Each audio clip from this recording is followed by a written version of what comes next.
Good morning, student. Today I bring a lesson from public finance on public goods. Today we live in an indirect democracy where decision maker, that means government, is elected by majority voting rather than personal choices and personal cost and benefit analysis. Question is that how collective voting can influence the government decision making. So voting and decision making is an important topic or content of public finance. In our normative analysis, we have until now considered personal decision in market means market is influenced by personal choice and personal decision making.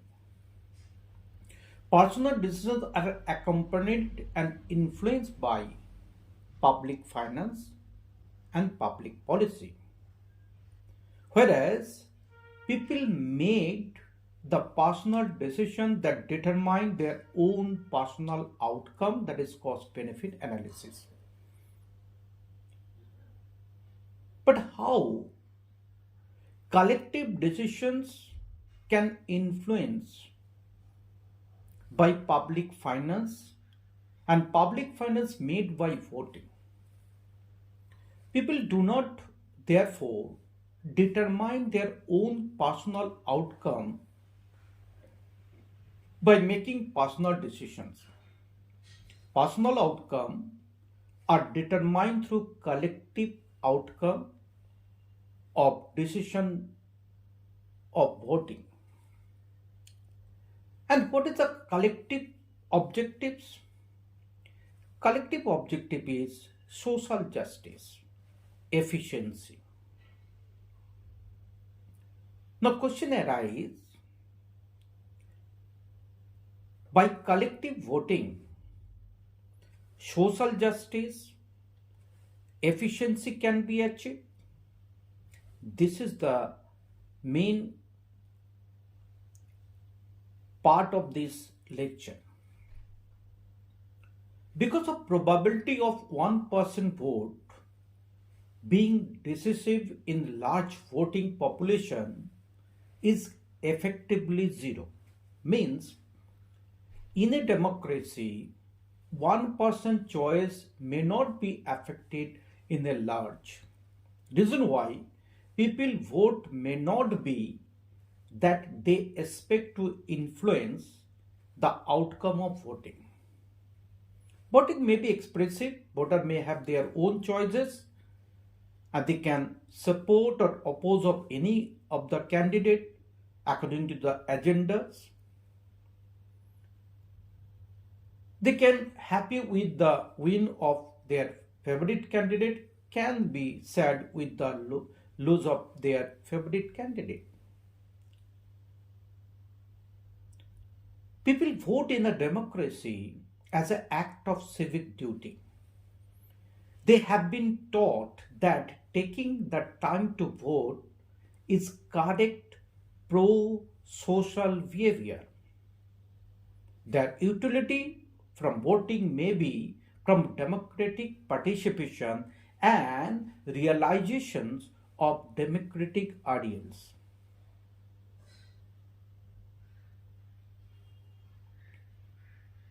The question is that how right of voting can be rationalized.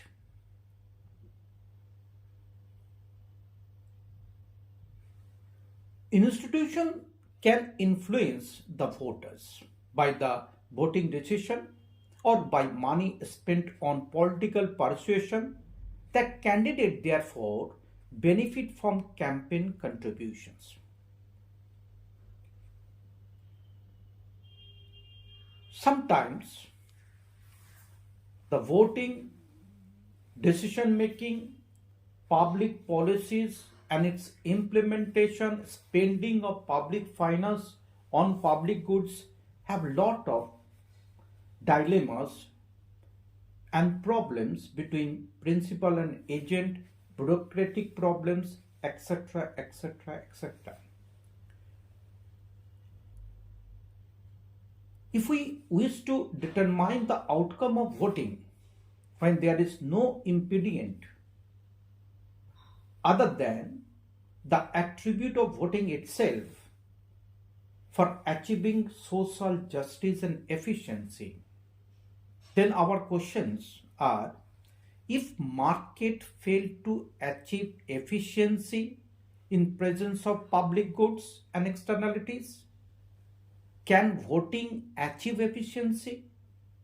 Can voting achieve social justice in a indirect democracy?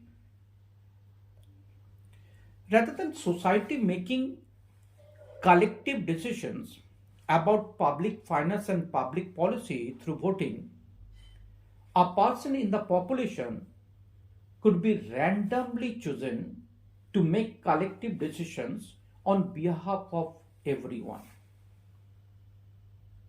But this random choices of a person be a better decision than the collective decision of the voter?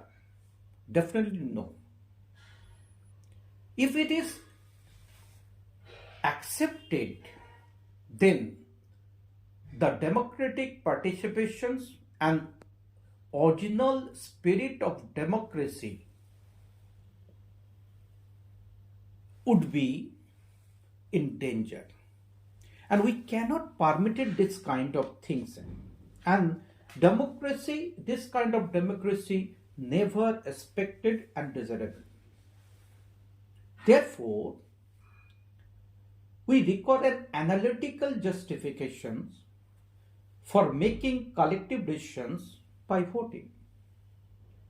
Analytical justification for collective decisions through voting was provided by Marquis de Condorcet in 1743 to 994.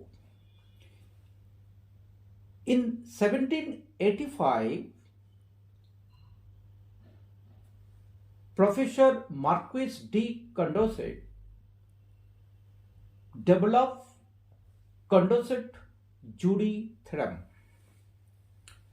The theorem presupposes that all voters have same objectives. In our case, efficiency and social justice. Only question concern how an agreed common objective can best to be achieved. So, as per the Condorcet theorem, there is no differences, there is no questions arise about the common objective or goal, that is efficiency and social justice in a democratic setup. But he thrust on the process of achieving this objective.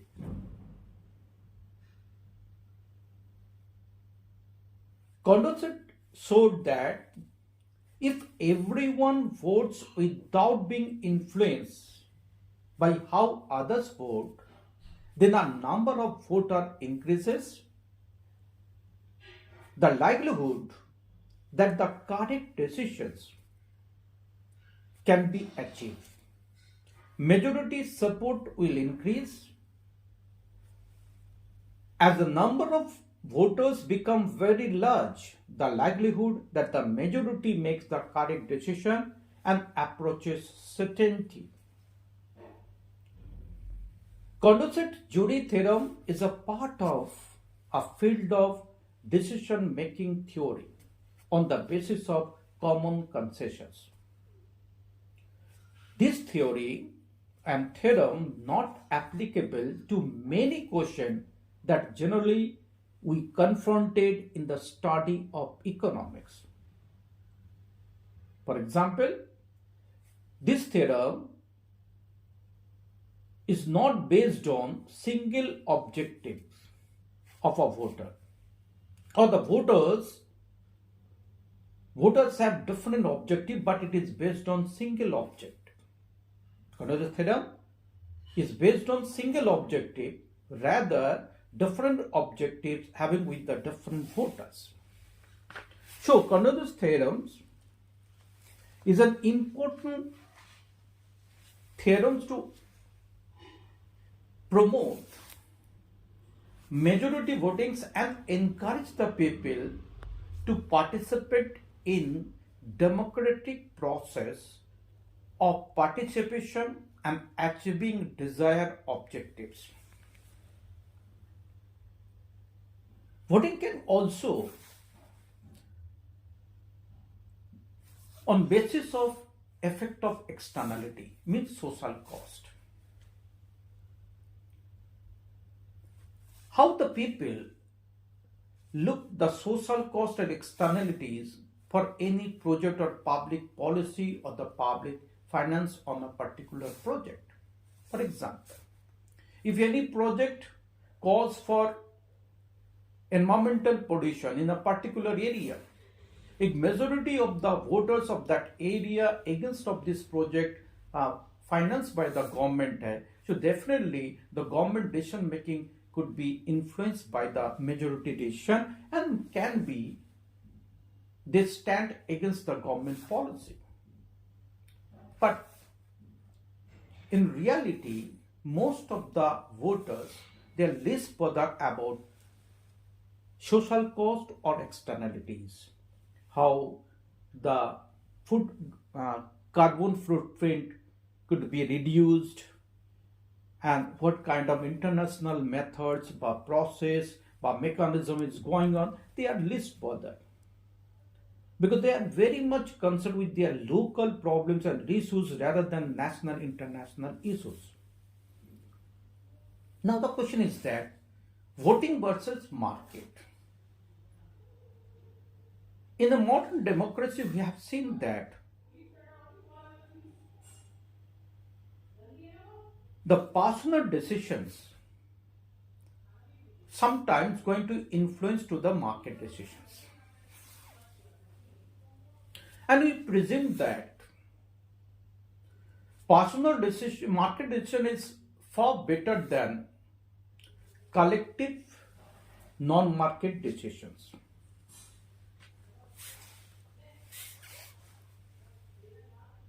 Because our personal decisions is more or less influenced by the personal choices and utility. And personal spending decision in the market, then we pool our income with others through taxes, and the median voters decide how the pool of money is to be spent.